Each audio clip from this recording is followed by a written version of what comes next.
Hello, magandang hapon ulit. Predio, magandang hapon mga kabayan ko. Ang topic natin ngayon tungkol sa presidente dyan sa impeachment. Hindi umabot yung impeachment eh. Siguro mga June na siguro yon. Itong impeachment na to, malaking perang gagastusin dito. Baka ang kwentada ko mga 100 billion, more or less. Kasi lahat parang hihinto ang gobyerno eh. Hihinto ang gobyerno, hindi sila makakagawa ng batas. Senado tsaka Kamara. Mag-ano lang, parang magpe-fiesta kay Sara.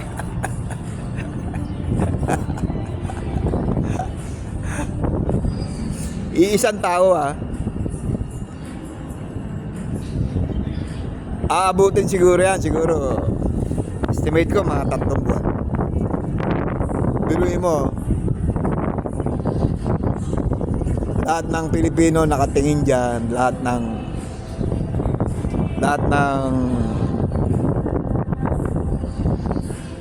pambabatas. Imbis na gumagawa sila ng batas, imbis na patuloy yung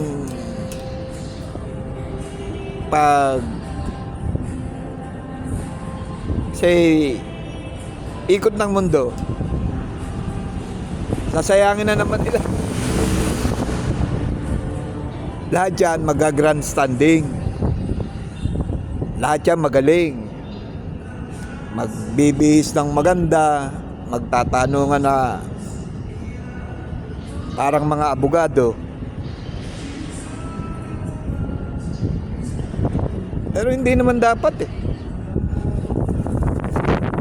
Hindi sa kampi ako kay Sara. Kaya lang, ano ba tayo? Laging impeachment na lang.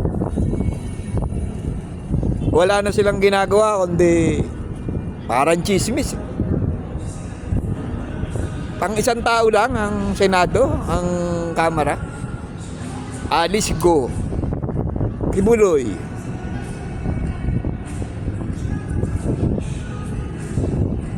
Sino pa ba yung isa?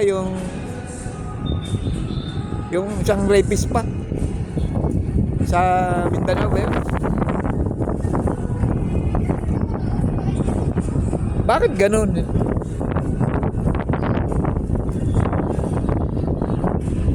Imbis na tulungan nila yung mahihirap, parang puro pasikat lang yan. Puro lahat magpapapapel. Puro. Ba't hindi na lang nila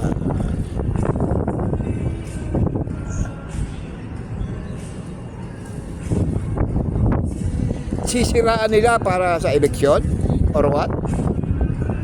Parang hindi proper, di ba? Ewan ko, wala nang nangyayari sa Pilipinas. Ang isagawa nilang mga batas, kung paano mapapalitan yung mga dynasty. 30 anyos na sila dyan eh. Yung iba, Tito Soto, 30 anyos na eh. Binay, 30 na rin yan, mahigit. Villar, Revilla. Ano yan, sila na lang, habang buhay. Dapat mahinto na yan. Yan si Sara, sa totoo lang yan ang pag-asa natin. Kasi siya lang ang magkokorek ng mga maling gawa ng kongresista. Tignan mo ang Congress.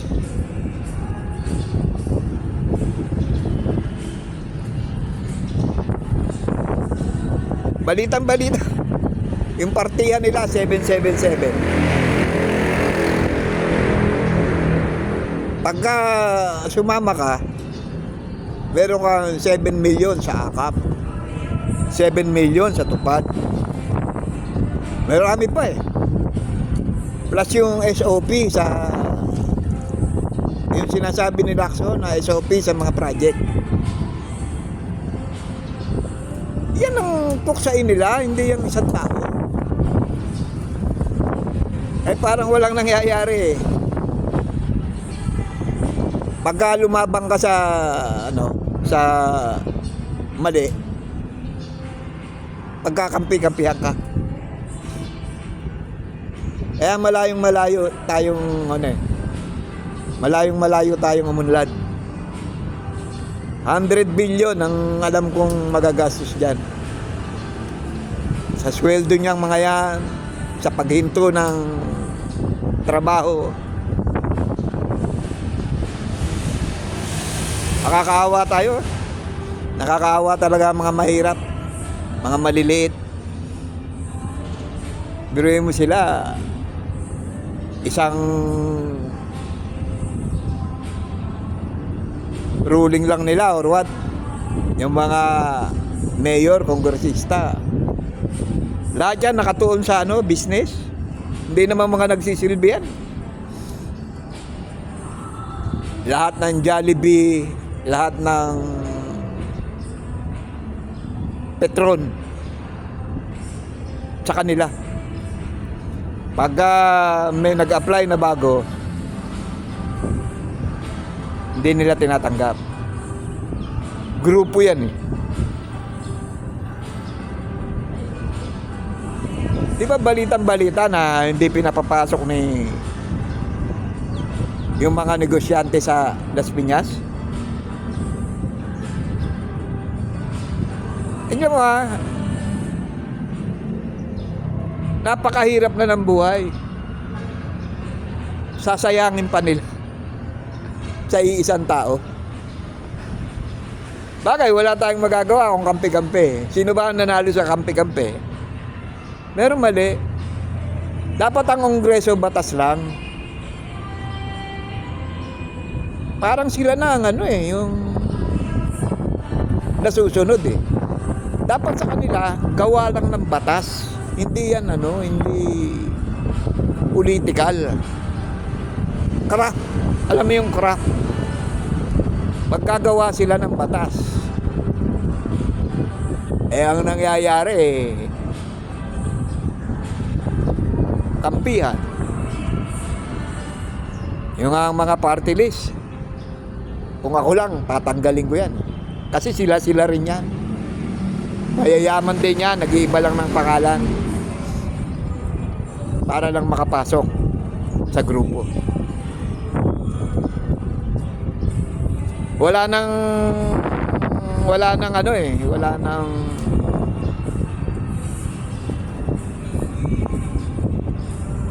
karapatan ng mahirap. Sunod na lang tayo ng sunod. Wala nang natingin sa atin. Ang tinitignan nila kung ano mapepera nila. Ganun talaga. Sayang kung natuloy sana si Marcos. Yun ang talagang presidente. Ang daming ginawa nun sa mahirap. Itong anak wala. Nasa slate pa nga niya yun. Mga dynasty. Binay, Cayetano, Soto, Villar, Revilla. 5 dynasty ang nasa slate niya.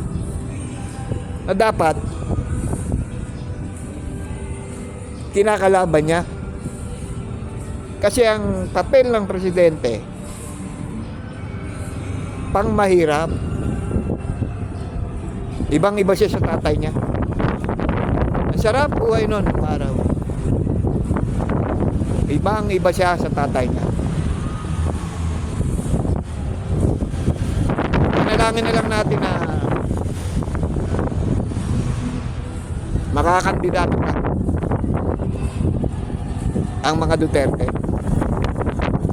Kasi yan lang ang pag-asa ng Pilipinas. Ang laki ng ginawa ng tatay niya. Ibang dugo niyang mga yan. Eh ano magagawa kung kampi-kampi nga? Hindi pa man, big guilty na yan.